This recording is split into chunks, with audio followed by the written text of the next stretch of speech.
He wakes in the dead of night to the soft, rhythmic breathing of 3 infant triplets he's convinced aren't his anymore. But as the truth unfolds in their fragile hands, he realizes they carry a secret older than any lifetime. James Caldwell sat by the bedside lamp, watching the delicate rise and fall of the tiny chests beneath the pale glow. The triplets Lily, Ethan, and Sophia lay swaddled in identical pastel blankets. Their coordinated breathing was a miracle after the tragedy that stole his wife 6 weeks ago. Fatherhood had never felt so heavy, so final and yet so hollow. Every day, from dawn's first light to the depth of midnight, James balanced bottles, burped wails, and soothed colic. When exhaustion finally claimed him, he dreamt of his wife's soft laughter and the echo of her lullabies. Worst of all was the afternoons when a single sunbeam would land on their crib, and for a fleeting heartbeat, he'd think she'd return. Neighbors, well-meaning but distant, peeked in with pitying eyes. James felt like a ghost, drifting through the ritual of diapers, formula, and teething rings. And at night, when the house fell silent except for the infant's cries, he stood at the window, fingering the wedding ring she'd worn until death stole her breath. Then came the knockin' evening wind rattling through the cracked wood door. He wasn't expecting anyone.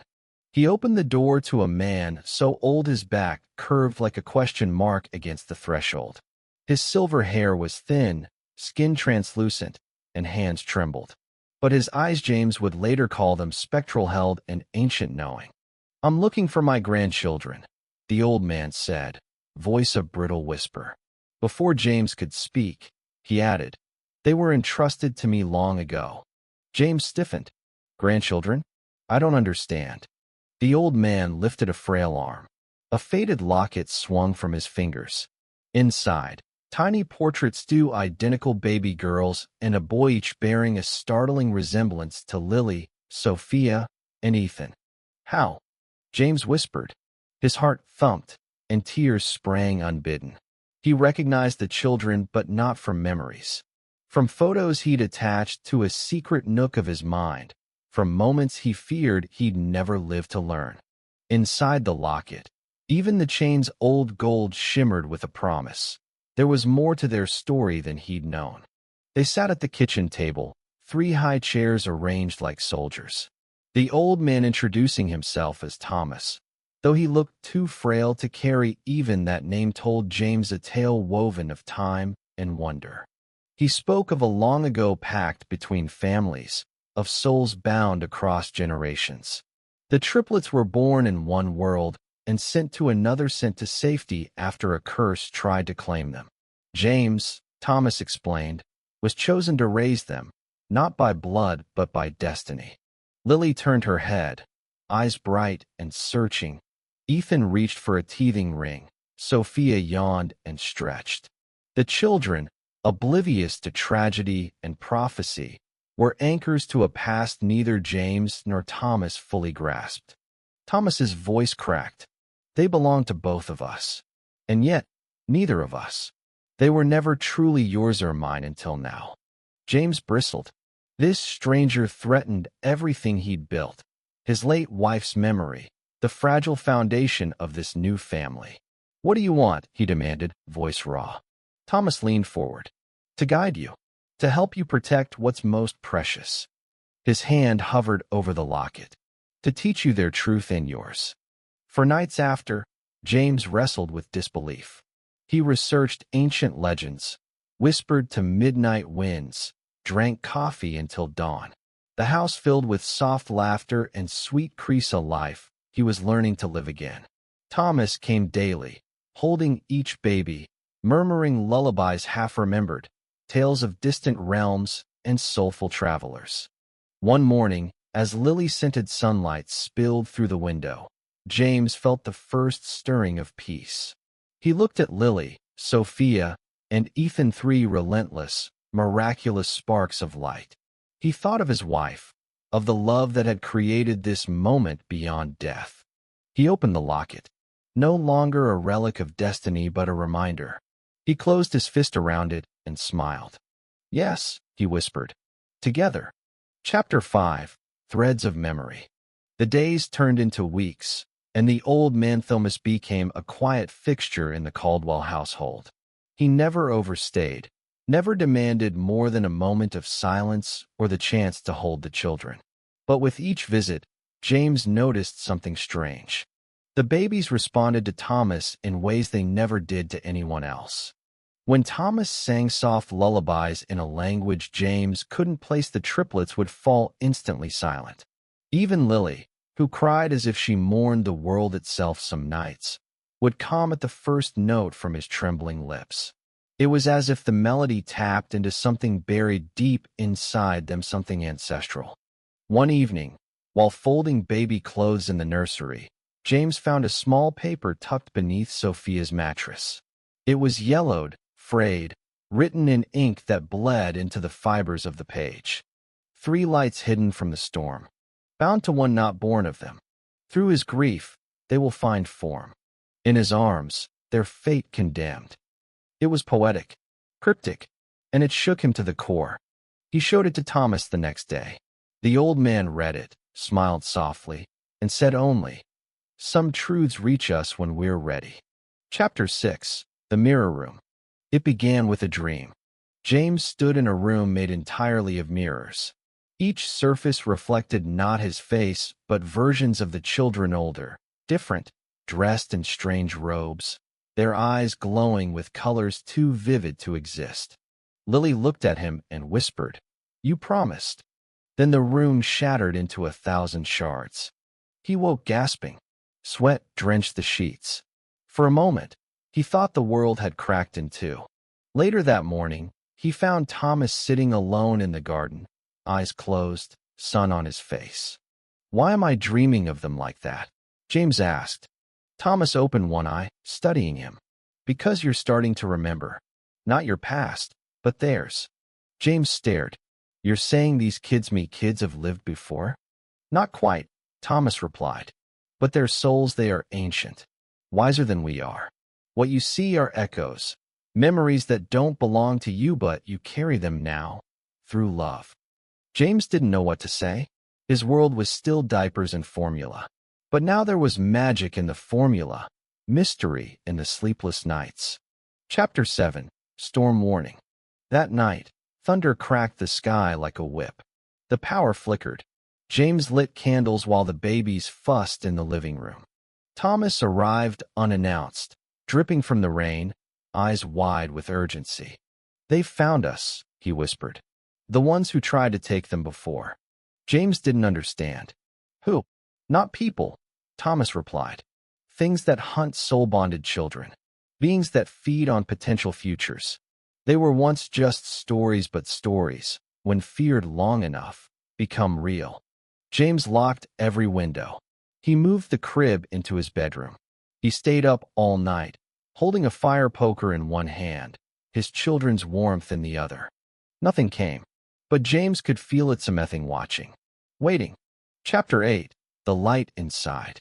When dawn came, Thomas lit incense in the corners of the house. He spoke old names, ancient prayers. James, bleary-eyed and shaking, asked, "Why now? Why us?" Thomas's voice was quiet. "Because the veil between what was and what will be has thinned. The children are at the heart of that crossing. You, James, were chosen not because of who you are, but because of what you lost." "What did I lose?" James asked, hollow. "Hope," Thomas replied. "But in losing it, you became capable of carrying theirs." Chapter 9. Secrets in the Blood. A week later, James took the triplets to the pediatrician. Routine checkup, but the nurse looked puzzled. "There's a discrepancy in their blood work," she murmured. "Their markers don't match yours. At all." James froze. "I adopted them," he lied quickly. "Their mother passed." The nurse nodded, scribbled a note, and said nothing more. But James heard the unspoken question in her silence. Where did they come from? That night, he asked Thomas directly, "Were they ever truly mine?" Thomas didn't hesitate. "No, but they are now in every way that matters. You love them. You chose them. You protect them. That's more than blood." Chapter 10. The Fire Within. Something changed in James after that. He no longer sought answers, she sought purpose. He read books Thomas gave him, tomes about old soul doctrines, reincarnation, celestial lineages. Most made no sense, but one passage stuck with him. He who carries the lost will himself be found. He began to see raising the triplets not as duty but as destiny. Their laughter felt deeper now, their touch sacred. Each time they looked at him, he saw not just innocence but recognition, as if their souls were saying, "You've finally remembered." Chapter 11. The Marking. One morning, Sophia wouldn't stop crying. James removed her shirt to check for rash or fever and froze. On her shoulder blade, a symbol was forming. Faint, like a bruise but geometric.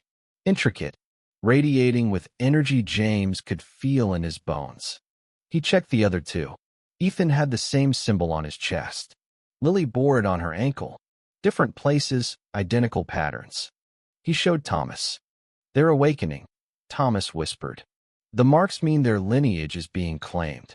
Claimed by who? Thomas met his gaze. By the realm they came from. A place far older than ours. Chapter 12. A Choice Made in Silence. James stood that night at their crib, watching the three of them sleep. He thought about his wife. About all the nights he'd prayed she would come back. About the way these children, in their chaos and mystery, had filled the hole she left behind. He knew now they weren't hers. Not biologically, maybe not spiritually, but they were theirs, in the way families are forged in fire, not blood.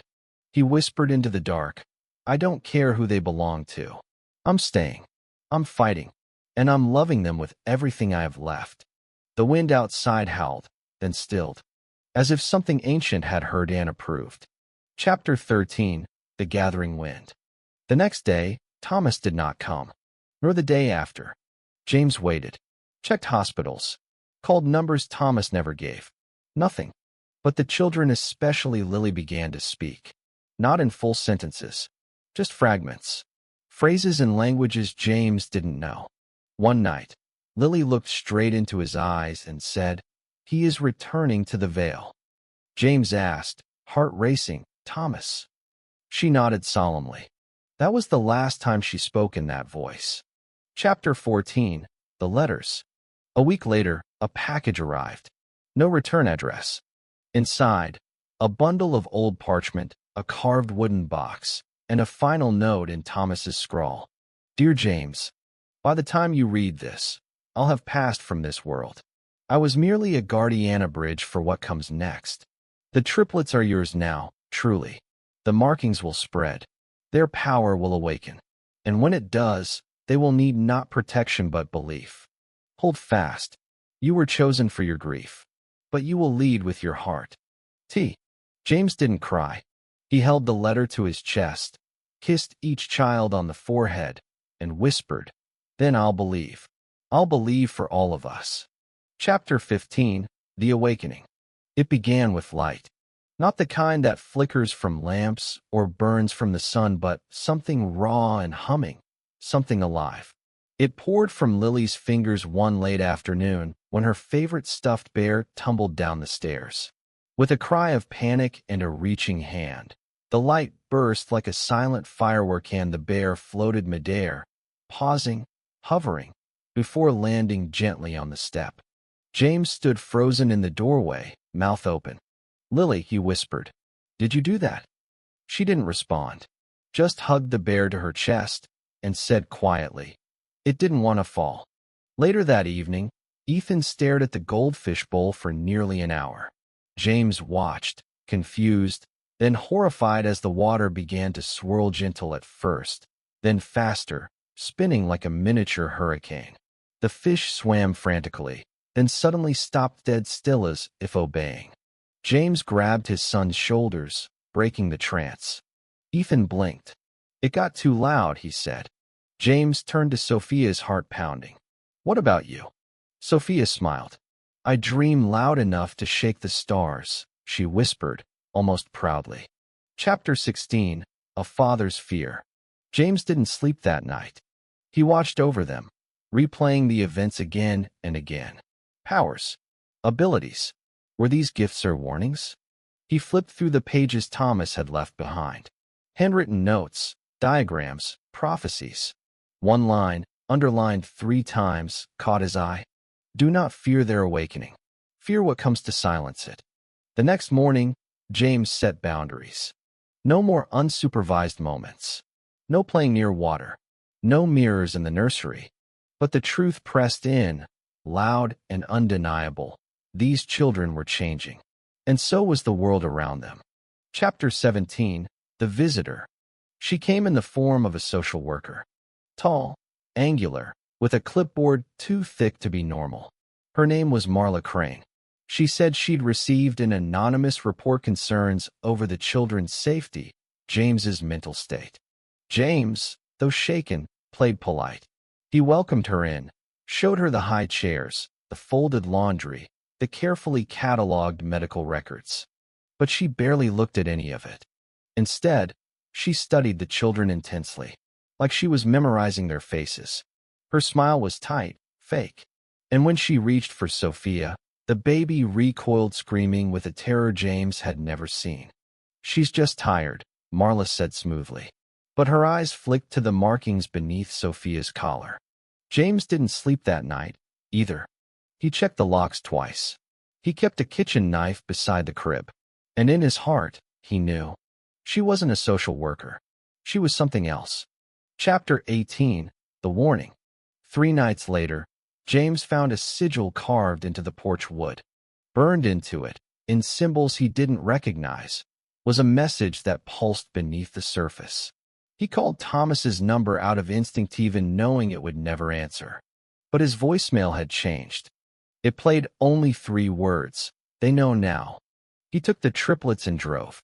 No destination. No map. He left behind his house, their nursery, the smell of home.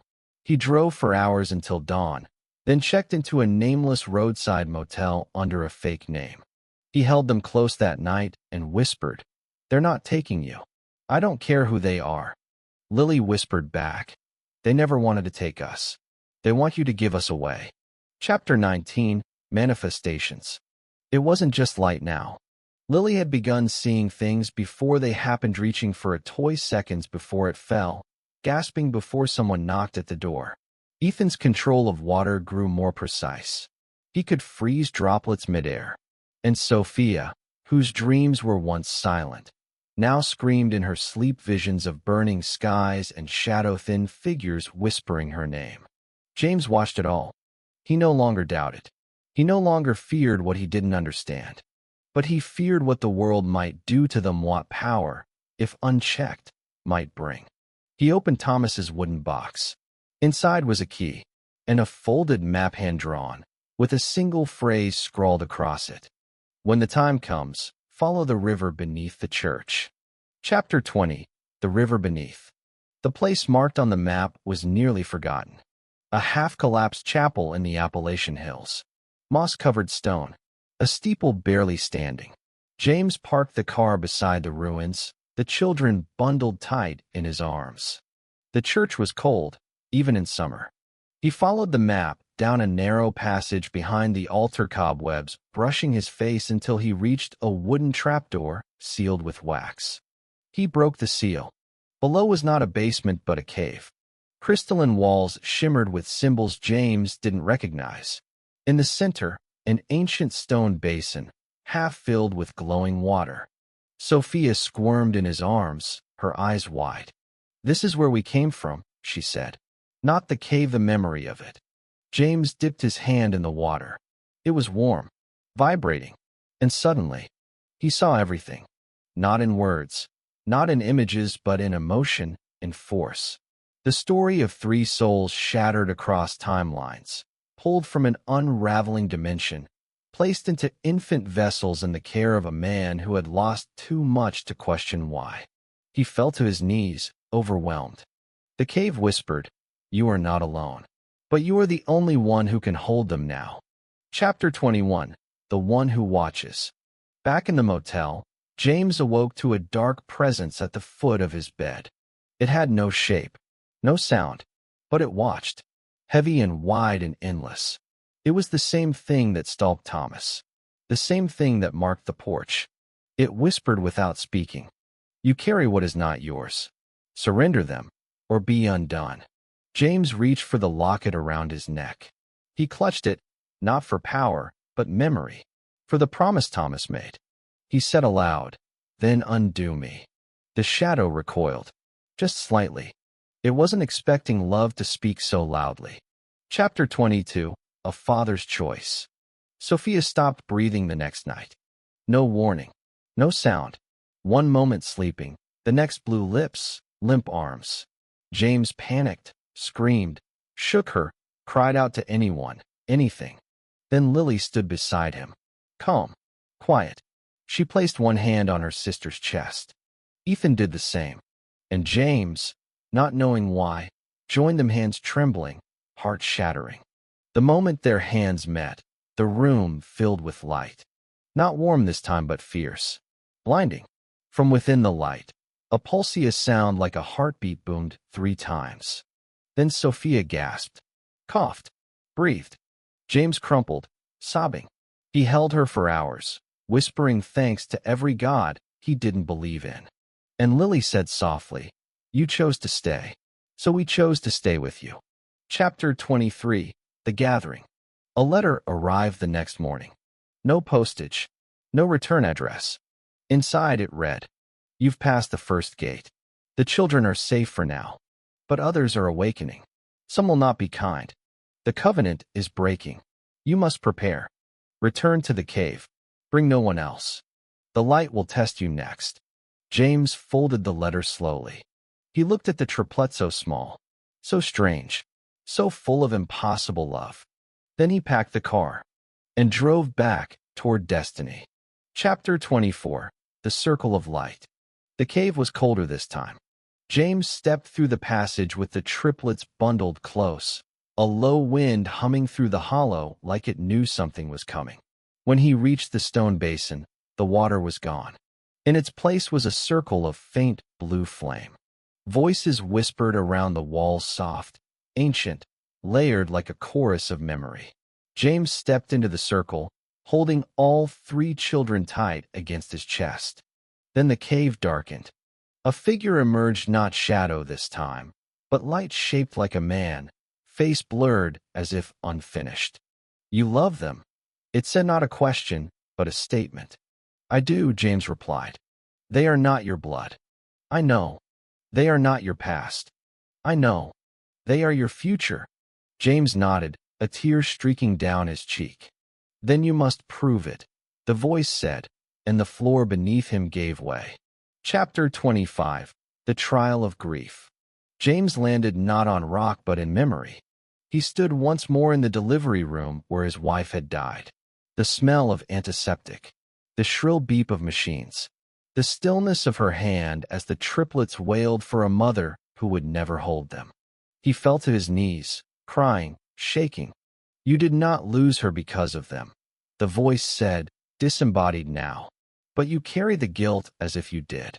"I should have saved her," James whispered. "You saved them. You were given one choice. And you chose life." "I didn't choose," he cried. "Life chose to take." Silence. Then the room shifted, hospital to nursery, crib to coffin. 3 tiny boxes. No babies. James screamed and rushed forward, opening each empty. "They are not gone," the voice said. "But you must choose now. Do you keep their truth and risk the world's fear? Or do you return to silence, to safety, to forgetting?" James stood, fists clenched. "I choose them. With every breath. With every risk. I choose them." Chapter 26, Return to the Light. The trial ended in a whisper of wind. James awoke back in the cave, still clutching Lily, Ethan, and Sophia. All 3 were asleep, serene, untouched by the storm he'd just endured. The blue flame now floated around them. Not fire, but energy. And it entered them gently, softly, like recognition. Like home. The basin refilled with water, glowing once more. Inside it, James saw flashes. Lily standing in a circle of stone, calming a riot with a single breath. Ethan holding back a collapsing sea wall with raised hands. Sophia dreaming open a door that saves thousands. Visions. Possible futures. But behind them darkness. A figure with no face. Watching. Waiting. Chapter 27. The Return of Marla Crane. When James returned to town, she was waiting. Marla Crane stood in the parking lot of the motel, her smile thinner than ever. Behind her, a black SUV with government plates. Two men in gray suits stood at either door. "Going somewhere, Mr. Caldwell?" she asked, voice like sandpaper wrapped in silk. "I took a drive," he said, stepping in front of the triplets. "They've been flagged. Unusual EEG patterns. Biometrics inconsistent with standard childhood development." James didn't reply. Marla took a step forward. "Let me be clear. If you don't cooperate, we will take them. You won't even see the courtroom. We have jurisdiction under articles you've never heard of." Lily stepped forward from behind his legs, eyes glowing faintly. Marla stopped. James knelt to Lily's level. "You don't have to protect me." She shook her head. "I'm not protecting you." Then she raised one hand and the world slowed. Chapter 28. Time and Truth. James blinked. Around him, everything had frozen. Marla mid-step, her hair suspended in the breeze, the SUV door still swinging. Lily looked up at him. "This is our last moment before everything changes," she said. "Before they know." "Know what?" James asked. "That we are no longer hiding." Sophia and Ethan appeared beside her, calm, steady. The markings on their skin now glowed like starlight. "We're not just children," Ethan said. "We are echoes of something that wants to heal this world." "But healing hurts," Sophia added. "And they fear pain." James knelt, eyes burning with tears. "Then they'll fear me too. Because I'll stand with you." Chapter 29. Breaking the Silence. Time resumed. Lily's hand dropped, and the air vibrated. Marla screamed. Not from pain but revelation. Her eyes flooded with tears. Her clipboard fell from her hand. The men in suits backed away, shielding their eyes. "What did you do?" she gasped. "I let you see," Lily said softly. "What are they?" James stepped forward. "They're mine. That's all you need to know." Marla nodded, shaken, broken, undone. She turned, got in the SUV, and didn't look back. The car peeled away, and James, heart pounding, pulled all three children into his arms. Chapter 30. The World Beyond. A month passed. They moved again, this time to a cabin in the woods. Remote. Quiet. Not hiding but not inviting attention either. James taught them how to plant, how to paint, how to breathe through fear. They taught him how to listen. One day, Lily painted a doorway on the cabin wall. When James touched it, he saw the realm Thomas once spoke off: green skies, floating trees, towers made of memory. "We'll return someday," she said. "But not yet," Ethan added. "We have work to do here first," Sophia finished. James smiled. "Then let's begin." Epilogue. The Old Soul's Secret. Years later, a man arrived at a quiet village with 3 children and a story no one believed. But the crops grew where he walked. The rivers calmed when his daughters sang. The storms parted when his son raised his hand. And people whispered that the youngest girl never dreamed without someone, somewhere, being saved. They called them miracles. But James Caldwell knew the truth. They were just children. His children. And once upon a time, he almost gave them up. But love held on. And that changed everything.